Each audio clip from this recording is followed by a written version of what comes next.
The chief rhino in Congress, Mr. Lindsey Graham, had a chance to take a shot at the true enemy. And that is the biggest Karen in the media, Miss Kristen Welker of MSNBC on Meet the Press. But again, surprise, surprise, Lindsey Graham gives us a disappointing rhino performance where he doesn't piss off anybody, but doesn't really appease anybody. Where is the backbone? It's Sean Daniel here. I think you guys will see what I mean. Or maybe you'll just disagree with me vehemently in the comments too. That's fine. Let's go. Well, thank you for being here. I'm so sorry we have to meet under these circumstances again, Senator. You were on this program the day after the first assassination attempt against President Trump. My question for you this morning, Senator, what is your message to people this morning about this moment that we're in this country?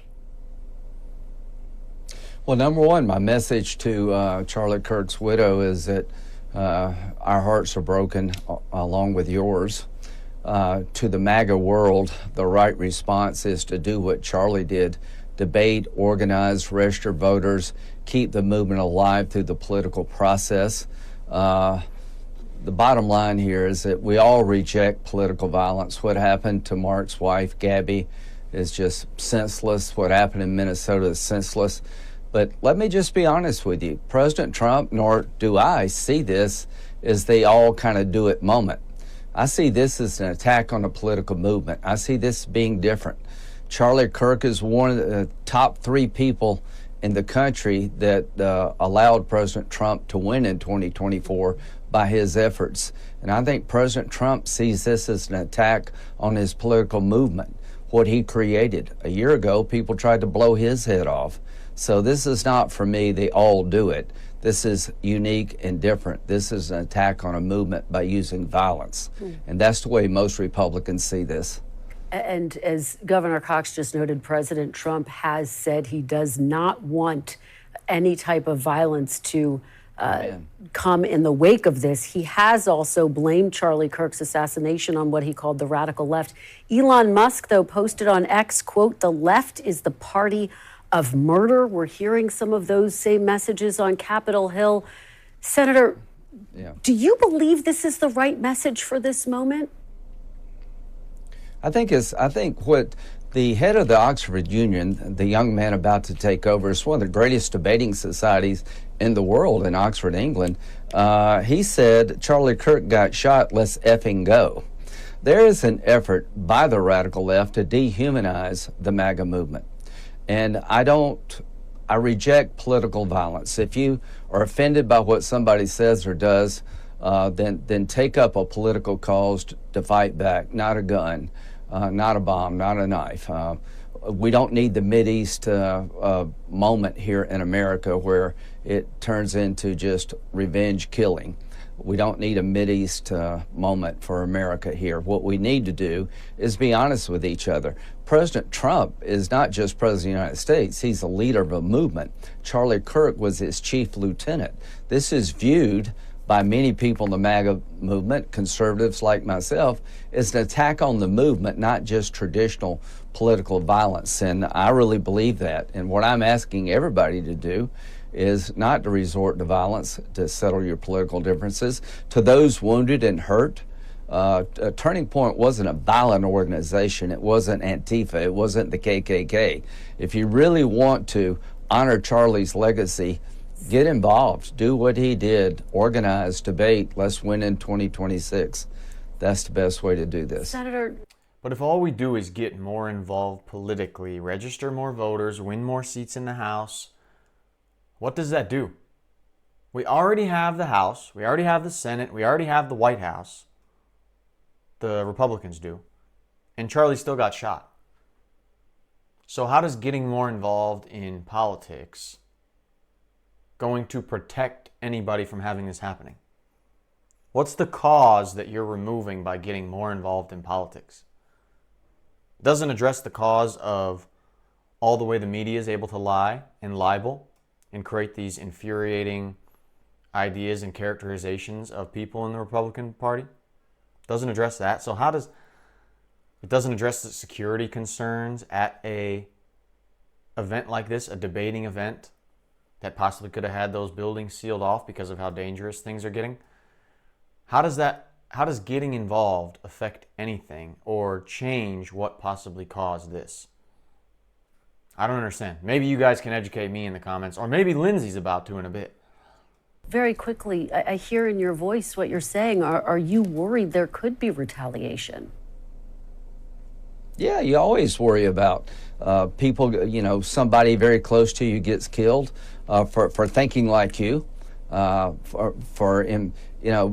was a symbol of MAGA to so many young people who felt disenfranchised. He said things that people don't like. I understand that, but the answer is not to kill him. This guy was something. He created a movement on colleges that no other Republican could ever create. Yeah. He's one of the chief reasons that President Trump won, and I'm glad to hear his widow say that we're going to continue. But my advice to America here is killing people.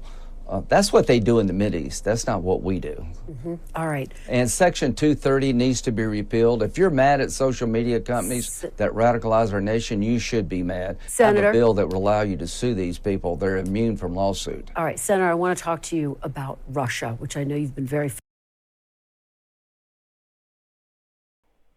What's the deal with everybody getting on board with this thing about social media companies? Maybe you guys can educate me in the comments. I know that they do some wicked stuff with trying to keep you addicted on there and keep you on their platform. But we don't need more free speech regulation on social media. We need less. What is this targeting social media about? Why doesn't Lindsey Graham grow some balls and tell Kristen Welker right here how she has lied and gotten people charged up about the president, about his supporters? This is why we don't like Lindsey Graham. He's so establishment-based. He's Mr. Pro-Ukraine all the time. He was a huge rhino as soon as Trump left office. As soon as Trump was out of office, it was like anti-Trump, anti-Trump, anti-Trump. And now he wants to do this. I don't know where this whole push is coming from, by the way, to create social media companies as the enemy that possibly caused this shooting. But it's more about the rhetoric of the liberal left in the corporate media, in my opinion, and leaders in the Democrat Party that throw out these ridiculous lies about fascism, about Trump is Hitler, all that stuff. Why is Lindsey Graham not growing some balls and saying this to Kristen Welker about the lies that they've spread and how they've infuriated young people, possibly to this degree of action? Who's behind this anti-social media thing? I don't know. All right, Senator, I want to talk to you about Russia, which I know you've been very focused on. This week, NATO planes, as you well know, shot down Russian drones in Polish airspace. On Saturday, Romania scrambled fighter jets after a Russian drone entered its airspace. You said this week, quote, "We've tried the red carpet approach. It ain't working." Is it time for President Trump to directly punish Putin? No, it is time for Europe to get behind President Trump to punish Putin's customers. Putin has been sanctioned, literally his economy has been sanctioned every way it can be sanctioned. President Trump approach is to go after China and India. President Trump put a 25% tariff on every Indian product coming into America because they buy cheap Russian oil. He is now going after China. He posted yesterday to our European allies, mostly NATO allies, that he expects them to follow his lead by imposing tariffs on China for 50 to 100%, up to 100% on products coming into Europe. It is now time for Europe to get behind the Trump approach. The Europeans say they love the Graham bill. Graham-Blumenthal bill is 85 co-sponsors in the Senate that will allow President Trump to tariff people who buy cheap Russian oil and for their benefit, like China, India, Brazil. It is now time for the Europeans to follow President Trump's lead and go after China and India. China and India will change their practices toward Putin. This war would end. All right. Well, Senator, you introduced that sanctions bill against Russia 6 months ago. Yeah. You have 85 people on board. Why issue an ultimatum to Europe and not Putin? Why not move forward with that bill now? And are you planning to? Putin doesn't care about sanctions. No sanctions have worked here. He evades sanctions. He lives well. Are you going to push your bill forward, though? Die. Are you going to get your bill on? Yeah, absolutely. Yes, but yeah, and let me tell you, the bill is not directed toward Putin. It's directed toward China, India, Brazil, and other countries that buy his cheap Russian oil and gas to give him the money to prosecute the world. The Europeans have been reluctant to follow that path. President Trump put a 25% tariff on India. Very quickly, are you going to try to link this sanctions bill to the spending bill? Is that your plan? I'll leave that up to the leaders. I think it'd be a good time to pass it. We have to fund the government by the end of the month. President Trump is calling on Europe to have a united front here. Scott Bessent's talking to the Europeans. Let me just say this very quickly. If Europe and the United States came together tomorrow and said, you know, China and India, you can't have access to our economy, the European economy, the American economy, unless you stop buying Russian oil to keep Putin in business, I think they would change their behavior. And I think it's time for this bill to pass. All right. I think it's now time for the Europeans to adopt the approach of President Trump. All right. Tariff those who buy Russian cheap oil and gas. Do you guys really think Putin's going to back down if we sanction China and India and put even more tariffs on them for getting Russian oil? Because it seems like no matter what threat we have made towards Russia, it doesn't matter. Trump got the whole spectacle with Putin in Alaska, and now they just had Russian drones they had to shoot down in Poland. They bombed Kiev, targeted Kiev. Excuse me. It doesn't seem like we're in a great position of authority, so this grandstanding and statements about how much we're going to get Russia to back down with these sanctions and this sanction, it doesn't look like it matters. It doesn't really look like, to me, that the U.S. has any great position of authority with Russia, because even though we're supplying Ukraine with weapons and we're helping them, Russia is not stopping.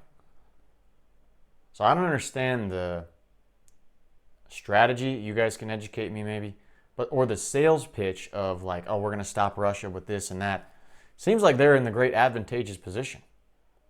It's Sean Daniel here. If you want to hear a much more impressive interview against a liberal like Dana Bash, check out this video right here, with the Utah governor making some profound statements about this Charlie Kirk situation and the shooter and his connections. I'll see you there.